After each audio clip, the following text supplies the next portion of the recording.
구약성경 출애굽기 10장 21절 말씀, 그리고 11장 4절 5절 두 군데 보도록 하겠습니다. 먼저 10장 출애굽기 10장 21절 우리 한 목소리로 목소리를 맞춰서 읽고 하나님 앞에 영광 올려드립니다. 다 같이 시작. 여호와께서 모세에게 이르시되 하늘을 향하여 내 손을 들어서 애굽 땅 위에 흑암이 있게 하라. 곧 더듬을 만한 흑암이리라. 아멘. 11장 4절 5절 함께 읽습니다. 시작. 모세가 바로에게 이르되 여호와께서 이같이 말씀하시기를 밤중에 내가 애굽 가운데로 들어가리니 애굽 가운데 처음 난 것은 위에 앉은 바로의 장자로부터 맷돌 뒤에 있는 여종의 장자까지와 모든 생축에 처음 난 것이 죽을지라. 아멘. 우리 옆에 분과 한번 인사하겠습니다. 예수님의 이름으로 사랑합니다.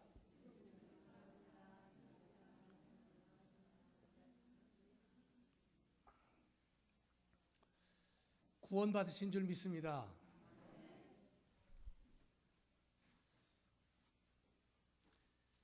우리의 인생이 참 짧죠. 정말 빨리 갑니다. 그런데 그 인생을 돌아보면 미움과 시기와 질투가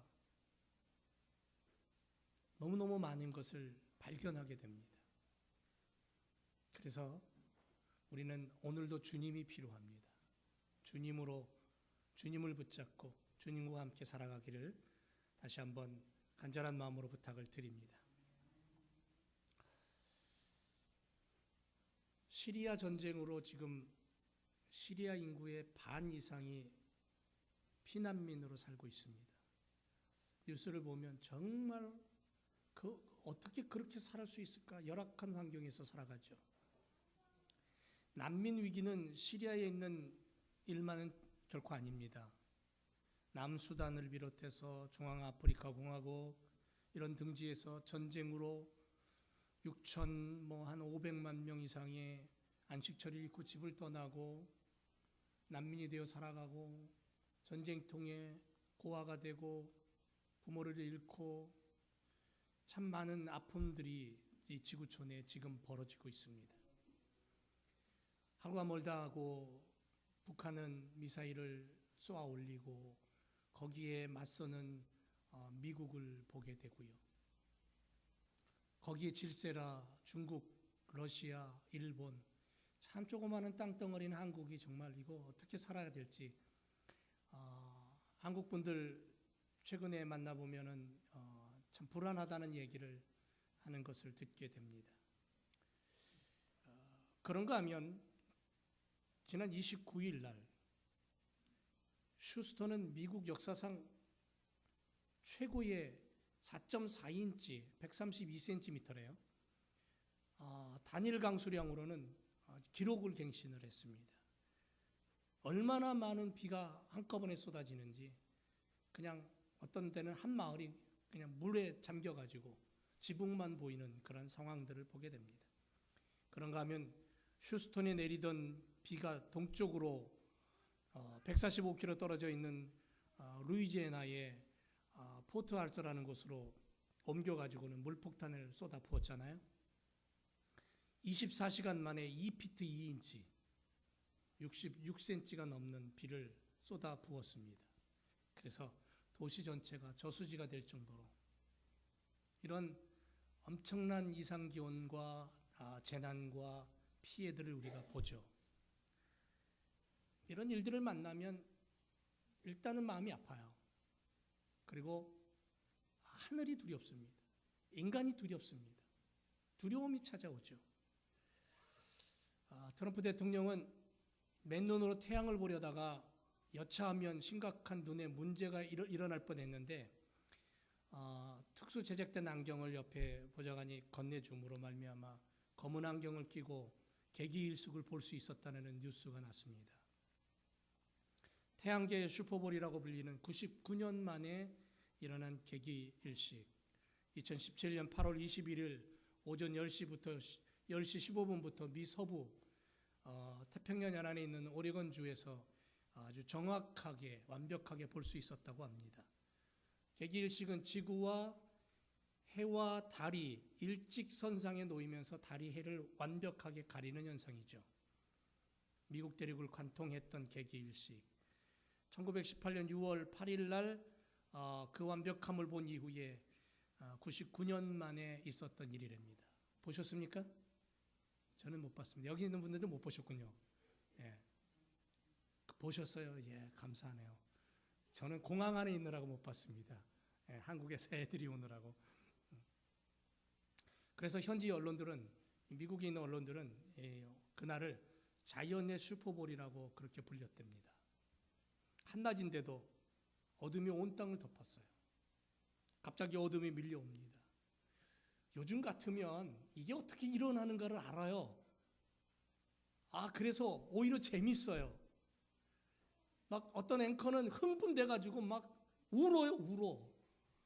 그런데 과학이 발달하지 않았던 옛날로 돌아가 보면 어느 날 갑자기 해가 쨍쨍해야 될 대낮에 어둠이 밀려온다고 생각해 보세요. 그 사람들은 이게 무슨 현상인지 몰라서 자신들이 믿는 신 앞에 엎드려 몸을 뒹굴면서 두려워하고 공포심에 떨었을 거예요. 엄청난 두려움이 밀려오는 겁니다. 그래서 어떤 과학자가 실험을 했답니다. 오래전에 개기일식이 일어날 때에 쥐는 과연 어떤 반응을 보일까? 그래서 일주일 동안 굶겼답니다. 굶긴 쥐를 먹이를 주지 않고 굶겼다가 먹이를 줬어요. 그랬더니 정신없이 먹이를 먹는 거예요. 그런데 개기일식이 딱 일어나는 그 순간 먹던 걸 딱 멈추더래요. 딱 멈추고 꼼짝 않고 개기일식이 지나갈 때까지 꼼짝을 안 했대요. 쥐도 두려움과 공포심에 멈춰버린 거예요. 그런 현상들을 보면서 세상에 있는 모든 사람들은 고난을 겪고 인생이라는 시간을 보내면서 두려움 속에 사로잡혀 있다는 것을 보게 돼요. 두려움이 오면 상처가 생기고 상처가 쌓이고 쌓이면 정신적인 분열이 오고 문제가 일어나고 어떠한 상황에 대처하는 능력이 떨어지고 이런 일들이 우리들 속에 일어난다라는 거죠. 그래서 이 땅에 사는 모든 존재는 삶과 죽음 사이에 놓여 있다라는 거죠. 종이 한 장의 차이입니다. 하나님이 정하신 길이에요. 성경에서는 인간에게 사망이 있다. 왜냐하면 하나님을 떠난 존재, 범죄한 존재, 타락한 존재의 결과는 결국은 죽음이다. 이렇게 선포하고 있는 거예요. 죄의 삭은 사망이다. 로마서에 그렇게 선포하고 있잖아요. 죄로 인한 심판의 결과가 죽음이라는 거죠. 그런데 그리스도의 복음은 궁극적으로 영생과 구원이에요. 생명이에요. 그래서 그리스도의 복음, 십자가의 구속하심은 생명과 영원한 구원이지만 그러나 인간의 죄는 멸망이고 파괴라는 거죠.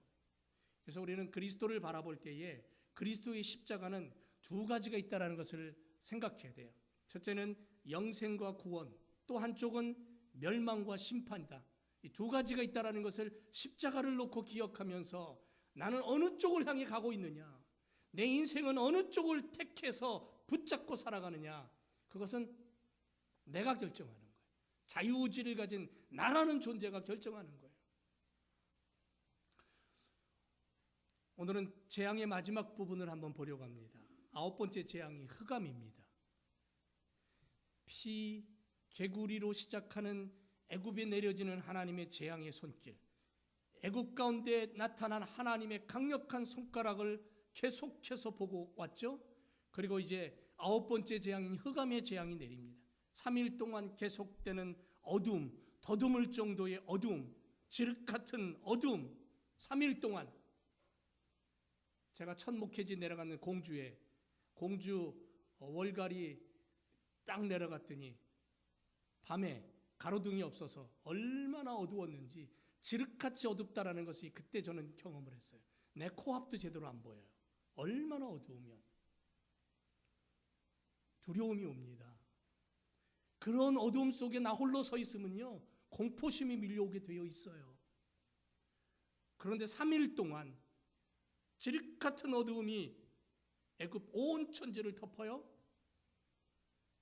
그와는 반대로 이스라엘 백성들이 살고 있는 고센 땅엔 광명이 있었다 그랬습니다. 그리고 10번째 재앙이 내립니다. 장자의 죽음입니다. 최후의 심판입니다. 본문에서 하나님께서 애굽에 내린 마지막 심판은 바로 죽음의 심판이라고 그렇게 볼 수가 있는 거예요. 애굽의 모든 초태생을 죽게 함으로써, 죽임으로써 모두의 죽음을 하나님은 선포하고 있는 거예요. 애굽에 내려진 마지막 심판은 죽음이었던 반면에 이스라엘 백성들에게는 뭐냐면 해방이에요. 하나님께서 사망의 심판을 통해 바로의 완악한 마음을 꺾으셨어요. 그리스도께서 재림하실 때에, 마지막 심판을 행하실 때에 악인은 죽음을 당하고 의인은 영생에 들어간다고 성경은 우리에게 분명히 가르쳐주고 있어요. 성도는, 믿음의 사람들은 애굽에 내려진 흑암의 공포와 마지막 심판인 죽음의 심판을 통해서 마지막 시대를 살고 있는 21세기를 주님 재림하실 그때라고 얘기하고 있는 이 마지막 시대를 살아가면서 심판과 구원을 바라보며 깨어서 준비하고 믿음으로 살아가는 삶이 필요하다는 거예요. 오늘 하루 먹고 사는 것에 급급한 게 아니라 오늘 내가 숨쉬며 살아가는 시간 속에 그리스도가 있느냐, 내 안에 그리스도의 생명과 구원이 있느냐, 이걸 분명히 우리는 점검하고 살아야 될 줄로 믿습니다. 절망적인 애굽의 현실을 맞이하면서도 자신의 고집을 처리하지 않습니다. 바로 왕이죠. 애굽 땅 위에 돌이킬 수 없는 최종적인 사망의 재앙이 예견되어 있는 지륵같이 어두운 재앙이 엄습하는 3일 동안도 바로 왕의 마음은 교만과 아집과 자존심을 버리지 않습니다. 그의 속에는 늘 자기가 최고라는, 자기가 신이라는 그러한 욕망 속에 사로잡혀 있었던 존재라는 거예요. 흑암의 재앙은 태양신 라를 숭배하던 애굽인들에게 그릇된 종교관을 완전히 철퇴로 가하는 그러한 재앙이었습니다. 하나님의 심판이었어요. 너희들이 믿는 신, 너희들이 숭배하는 그러한 신 다 거짜다. 다 쓰잘데기 없는 거다. 다 거짓된 거다. 그렇게 하나님은 하나님의 철퇴로 그들을 무너뜨리고 있는 거예요. 그래서 애굽인들은 일상적인 생활을 다 멈춰버립니다. 못합니다. 그들의 삶 자체를 하나님이 빼앗아 버린 겁니다. 이런 흑암 중에도 하나님의 백성이 살고 있는 땅은 여전히 광명이 있었음을 우리는 발견합니다. 이건 뭐예요? 분명한 것은 하나님을 바라보는 자는 하나님이 구별해 놓으신다라는 거예요. 하나님의 백성을 하나님은 책임지신다는 거예요. 애굽 땅에 어둠이 3일 동안 가득했음에도 불구하고 고센 땅엔 광명이 있었어요. 구별해 놓으시는 하나님, 띄어 놓으시는 하나님, 분리해 놓으시는 하나님. 그래서 하나님에게는 회색지대가 없답니다. 어중간한 모습이 없대요. 너가 하나님을 바라보고 믿느냐? 그렇다면 그 하나님의 살아계심을 믿고 능력을 믿고 그 하나님을 의지해라요. 그렇지 않으면 지옥이 있고 어둠이 있고 죄가 있는 거예요. 하나님 중간은 없는 거예요. 그래서 성경에 분명히 말하잖아요. 네가 뜨겁든지 더웁든지 하라고. 미지근하면 내가 토해내겠다고 그렇게까지 말씀하시는 성경의 말씀을 우리가 기억하면서 우리는 분명히 생명의 하나님을 바라보고 영원한 천국과 영원한 하나님의 나라를 사모하는 구원받은 백성으로 서야 될 줄로 믿습니다. 여러분, 이 시간 지금 여러분 애굽 땅 풍요와 권세와 능력과 모든 것들을 갖춘 애굽 땅에 살기를 원하는지, 아니면 노예 생활을 하고 제대로 먹을 것도 없고 보잘것없고 쉼도 없는 고센 땅에 살 것인지, 오늘 그것을 나는 결정해야 된다는 거야. 믿음의 눈으로 고센 땅에 사는 그러한 믿음의 후손들이 되어야 될 줄로 믿습니다. 이러한 흑암의 재앙과 그 어두움의 두려움이 가시기도 전에 죽음의 천사가 내려오는 이 마지막 재앙을 통해 우리는 무엇을 깨달을 수 있을까요? 모세에게 하나님 말씀합니다. 내가 이제 마지막 이 재앙을 통해 바로는 무릎을 꿇을 거야. 그런데 이 마지막 재앙이 뭐냐면 내가 친히 애굽 온 땅의 집집마다 다 방문할 거야. 그리고 처음 난 장자는 왕의 아들에서부터 짐승까지 첫 맏아들, 첫 새끼 내가 다 죽일 거야. 죽음의 길을 주님 떠나시는 거예요. 애굽 땅 전역에. 그러면서 모세에게 너희는 양을 잡아서 짐승의 피를 문 양옆에 발라라. 피가 발려져 있는 그 집은 내가 넘어가겠다 그랬어요. 죽음의 사자가 넘어가겠다. 그래서 생긴 게 유월절이에요. 이 유월절에 대한 건 다음에 또 우리가 나눌 시간이 있겠지만은 피를 바른 집은 넘어가리라. 그리고 밤이 됩니다. 어둠이 깔립니다. 그런데 그 전에 3일 동안 내렸던 흑암의 그 어두움의 밤보다 이 밤이 더 두려운 거예요. 왜냐하면 각 집집마다 통곡 소리가 들려요. 그 밤에. 그 밤에 온 애굽 천지에 눈물 소리, 고함 소리, 절규하는 소리가 여기저기서 들리는 거예요. 얼마나 두렵습니까? 그 밤에 하나님이 그 애굽 천지를 돌아다니며 죽음의 사자로 명령해서 다 죽이는 거예요. 피를 바른 집 외에는 다 죽는 거예요. 이 재앙을 통해 우리는 이런 하나님을 붙잡아야 돼요. 구원의 약속을 주시는 하나님. 구원의 약속을 주시는 하나님. 여러분, 주님이 이제 오실 때가 다가온 이 시대에 21세기의 힘이 뭡니까? 21세기의 힘이 뭐예요?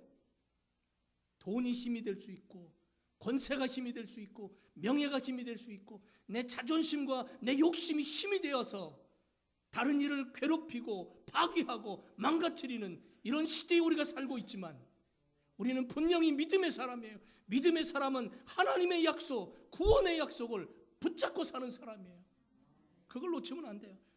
바로가 마음을 강팍케 하여 이스라엘 백성들을 내보라는 하나님의 명령을 불순종하자 하나님께서 마지막 재앙으로 바로를 꺾으실 계획을 모세에게 알려주고, 모세는 백성들에게 알려주고, 마지막 재앙을 받은 이후에 이스라엘 백성을 쫓아낼 거야. 그렇게 약속합니다. 하나님이 이미 약속하신 거예요. 하나님께서 모세에게 출애굽할 때가 임박했음을 알리시면서 이스라엘 백성들의 행동 지침을 제시하셔요. 빈손으로 출애굽하지 말아라. 빈손 들고 애굽을 빠져나가지 말아라. 애굽 사람들에게 은금 패물을 구하여서 가지고 나가라. 왜? 이스라엘 백성들이 그동안 애굽에서 노역한 것의 대가를 받아가지고 나가라는 거예요. 하나님은 빈손으로 내보내지 않으셔요. 하나님은 하나님의 백성들을 지금도 빈손으로, 빈털터리로, 거지로 이 세상을 살아가게 하지 않는다는 거예요. 하나님의 자녀들을 책임지시는 거예요. 그렇게 말씀하셔요. 영적으로 충만하고 정신적으로도 충만하고 세상을 살아가면서 물질적으로도 충만하고, 그래서 하나님의 영광을 높이 드러내는 삶을 살아가는 거예요. 본문에서 이 은금 패물을 구하라 했을 때 가능한 이유가 뭐냐면 이스라엘 백성으로 애굽 사람들이 은혜를 입게 했다 그랬어요. 애굽 사람들이 가만히 보니까 모세의 하나님은 이건 진짜 신이에요. 자기들이 그동안 믿고 있었던 신은 이건 다 가짜예요. 거짓말이에요. 그 애굽 사람들의 마음이 움직이는 거예요. 모세를 존경하기 시작하고 모세를 두려운 상대로 신의 아들로까지 생각을 하는 거예요.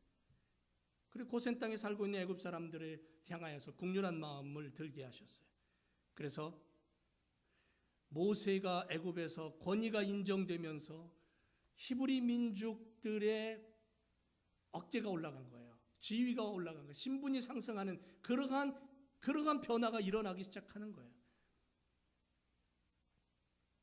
이스라엘이 출애굽할 때에 그 출애굽은 바로의 손에 달려 있었다?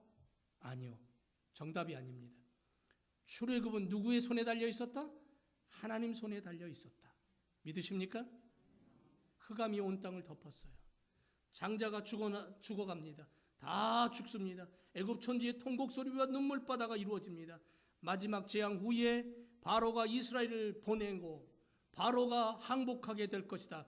하나님은 모세에게 그렇게 말씀하셨고 이스라엘 백성들에게 그렇게 말씀하시면서 출애굽을 준비하라고 경고하십니다. 예비하게 하십니다. 구원의 말씀을 선포하신 거예요. 성도가, 믿음의 사람들이 구원에 대한 확신을 가지고 하나님의 말씀을 통해서 믿음을 소유하고 이 땅을 살아가야 된다는 거예요. 하나님의 말씀이 역사를 진행시키는 근본이다라는 것을 확신해야 되는 거예요. 지금 이 땅을 움직이고 있는 것은 미국의 대통령이 아니고 영국의 수상이 아니고 중국이 아니라는 거예요. 이 세상을 움직이는 것은 하나님의 손길이다. 그것을 믿음의 눈으로 바라보고 하나님 그분만을 붙잡고 믿음으로 살아가는 거예요. 성도는 구원을 보장받은 약속을 가진 자예요. 하나님 나라 백성으로서 하나님 나라를 소유하겠다, 하나님 나라를 주겠다라고 이미 성경을 통해서 하나님 우리에게 약속하신 그 약속이 보증되어 있는 사람들이에요. 그걸 믿고 살아가는 사람들이에요. 그래서 이 땅을 살아가는 믿음의 사람들은 십자가의 구원과 기쁨과 감격을 가지고 예수의 이름으로 사는 거예요. 어떻게 하면 예수님을 전할까? 어떻게 하면 예수의 이름으로 내가 똘똘 뭉치고 예수님을 증거할까? 여러분, 나를 통해서 내 아내와 내 남편이 지옥을 발견한다면 그 사람 예수 믿는 사람 아니에요. 단언컨대 나를 통해서 내 친구가 천국을 발견한다면 그 사람은 그리스도인이에요. 나를 통해서 하나님의 나라를 발견하고 나를 통해서 하나님의 영광이 드러나고 나를 통해서 하나님을 섬기는 모습이 무엇인가를 보여줄 수 있는 삶이 되어야 된다는 거예요. 그래야 그리스도인이에요. 그래야 성경의 사람이에요.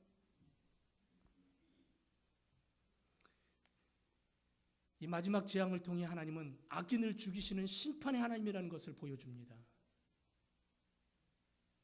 여러분, 하나님께서 모세에게 애굽에 행하실 마지막 심판이 어떤 것인가를 가르쳐 주셨어요. 모든 생명의 초태생을 죽이는 거예요. 여러 가지 재앙으로 애굽 백성들을 괴롭게 했지만 자신의 능력을 보여주었지만 궁극적인 악인에 대한 하나님의 심판은 결국은 죽음이에요. 사망이에요. 괴로움 지나가면 끝이에요. 죽음은 하나님의 최종적인 심판입니다. 그래서 예수 그리스도가 구름 타고 이 땅에 재림하신 이후에 구원받은 자들이 휴거당하고 다시 살아나서 부활의 주님을 맞이하고 7년대 혼인잔치가 저 공중에서 이루어질 때 이 땅에는 하나님의 심판이 이루어진다 그랬어요. 계시록에 보세요. 마지막 하나님의 심판은 죽음입니다. 그리고 그 죽음의 결과는 영원히 꺼지지 않는 지옥이에요. 애굽의 우상 숭배와 이스라엘 백성을 학대한 죄악을 인하여 하나님은 사망의 심판을 내리신 거예요. 이러한 하나님의 심판은 하나님께서 모든 자의 생명을 주관하시는 생명의 주인이라는 것을 극명하게 보여주는 증거입니다. 이러한 재앙 앞에서, 이러한 하나님 앞에서 아무리 강팍하고 아무리 자기 고집을 펴도 결국 바로는 무릎을 꿇고 말았다라는 거죠. 사랑하는 제일교회 성도 여러분, 내가 오늘 병들어 있고 내가 오늘 몸이 안 좋고 내가 내일은 아무것도 할 수 없는, 움직일 수 없는 그러한 연약한 육신을 가지고 있다 할지라도 내 안에 살아계신 하나님을 바라보며 내가 하나님 앞에서 영적으로 깨어있으면 하나님은 그 사람을 쓰시는 거예요. 하나님 그 사람을 들어서 하나님의 나라를 보여주시는 거예요. 그래서 우리가 잘 아는 닉 부이치치 같은 그런 사람, 레나 마리아 같은 사람들, 다리가 하나 없잖아요. 부이치치는 두 팔도 없고 두 다리도 없어요. 그럼에도 불구하고 그는 하나님의 이름을 지금도 증거하고 살아요. 하나님께서 애굽의 사람이든 짐승이든 장자들만 죽이신 것은 장차 있을 심판에 대한 경고라는 거예요. 오늘날에도 하나님의 명령을 불순종하고 마음을 강팍케 하는 악한 자들이 얼마나 많이 있습니까? 이들 모두가 마지막 심판 때 영원한 사망의 형벌을 받게 된다는 사실을 우리는 기억하면서 그리스도의 복음으로, 그리스도의 십자가로, 그리스도의 그 보혈로 나를 씻고 내 아내를 씻고 내 남편을 씻고 내 자녀들을 씻고 내 이웃을 씻고 이 지구촌의 수많은 영혼들을 주님 용서해달라고 중보기도 하면서 그리스도의 복음으로 내가 무장하여 살아갈 때 오늘도 하나님의 은혜와 능력을 보여주는 모세와 같은 믿음의 삶을 살아갈 수 있는 거예요. 하나님의 심판 앞에 그 누구도 피할 길은 없습니다. 나도 하나님의 심판 앞에 서게 되는 거예요. 그러나 그리스도의 이름으로 나는 생명을 얻고 나는 구원을 얻고 영생을 얻는 거예요. 사랑하는 교회 성도 여러분, 악인을 죽이시는 하나님의 심판의 손길 앞에 그리스도의 십자가로 무장하여 살아가고 구원 얻는 백성으로 살아가시기를 축원을 드립니다. 마지막으로 자기 백성을 살리시는 하나님의 구원이에요. 자기 백성을 살리시는 하나님. 하나님께서 애굽의 장자들을 죽이실 때에 이스라엘 백성들의 장자들은 죽이지 않았어요. 죽음의 천사가 내려왔을 때에 죽음의 사자가 애굽의 각 집마다 들려서 장자들을 죽일 때에 짐승들을 죽일 때에 문에 짐승의 피를 바르고 문을 꼭 닫고 그 안에서 두려움과 공포 속에 떨고 있는 히브리 민족들은 죽이지 않았어요. 넘어갔어요. 피해갔어요. 그냥 지나쳐갔어요. 모든 애굽 집에 죽음의 슬픔이 있을 때 이스라엘 백성들에게는 해방의 기쁨이 있었어요. 자유의 기쁨이 있었다는 거예요. 악인에 대한 하나님의 심판은 곧 의인에 대한 구원이라는 거예요. 하나님의 심판이 있느냐? 하나님의 선고, 하나님의 멸망의 소식이 들려오느냐? 그렇다면 다른 한쪽으로는 하나님의 구원의 소식, 생명의 소식, 영원한 저 천국의 소식이 있다는 것을 우리는 기억해야 된다는 거예요. 애굽의 모든 집에 초상이 났습니다. 그러나 이스라엘 집에는 기쁨이 왔어요. 춤을 췄어요. 이 하나님의 손길입니다. 성도가 그리스도의 재림과 심판을 고대하는 것은 세상에 대한 심판이 하나님 나라 백성에 대한 구원의 완성이라는 뜻이에요. 애굽에 대한 하나님의 심판은 곧 이스라엘에 대한 구원으로 이어졌다라는 거죠. 그리스도 안에 있는 자에게는 이미 그리스도의 피로 인해서 죄사함의 증표를 우리가 얻었습니다. 이제 더 이상의 정죄함이나 심판이 없다고 그랬습니다. 그러므로 성도는 악한 세력의 핍박에 대하여 두려움을 가질 필요가 없는 거예요. 이 세상이 아무리 흥왕해도 거기에 곧받들이고 있을 이유가 없다는 거예요. 믿음의 사람은 믿음의 눈으로 믿음의 나라를 바라보고 살아가는 거예요. 승리를 선포할 수 있어요. 사망의 권세를 깨뜨리고 부활하신 예수님, 승리를 우리에게 보장하시고 하늘나라를 예비하시고 다시 구름 타고 오시마 약속하신 주님, 그 주님을 바라보며 마라나타의 주님을 사모하는 우리들에게 있어서 오늘도 우리는 승리와 기쁨과 자유와 영광이 있을 뿐 죽음과 절망과 사망은 이미 예수님으로 해결된 줄로 믿습니다. 그러므로 믿음으로 살아가는 거예요. 마지막 시대가 되면 믿음을 보겠느냐? 믿는 자를 찾겠느냐? 예수님 그렇게 말씀했잖아요. 이게 무슨 얘기냐면 마지막 시대가 되면 세상은 더 살기 좋아질지 모르지만 믿음이 사라진다는 거예요. 믿는 자들을 찾기 힘들다는 거예요. 진짜 믿음의 사람들, 그리스도의 사람들을 만나기 힘들다는 거예요. 이 마지막 시대에 하나님의 심판이 준비되어 있고 이미 경고했고 이미 성경을 통해서 우리는 그것을 알고 있기에 깨어 있어야 돼요. 깨어서 믿음으로 준비하고 모세와 같은 강력한 믿음으로 하나님의 능력을 보여주고 십자가의 복음을 외치고 하나님의 나라를 증거할 수 있는 구원받은 백성으로 살아야 될 줄로 믿습니다. 그리할 때에 자유가 오고요, 기쁨이 오고요, 승리를 노래할 수 있는 인생이 되는 거예요. 다시 한번 말씀드립니다. 여러분, 우리 인생 길지 않습니다. 짧은 인생이지만 그나마 병들고 아파하고 가슴앓이하고 슬픔이 너무 많아요. 그러한 인생을 살아가는 우리들에게 있어서 예수님이 얼마나 필요한지 몰라요. 내 슬픔을 예수님에게 맡겨버리고, 내 고통을 십자가 앞에 던져버리고, 내 눈물과 내 절망을 주님 앞에 내어던지고, 나는 주님이 주시는 기쁨과 승리와 감사와 저 천국을 노래하는 그러한 믿음의 삶으로 말미암아 우리가 승리하고 하나님 앞에 영광이 되는 복된 인생이 되어야 될 줄로 믿습니다.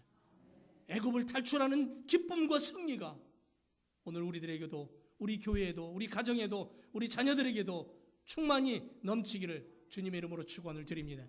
기도하겠습니다.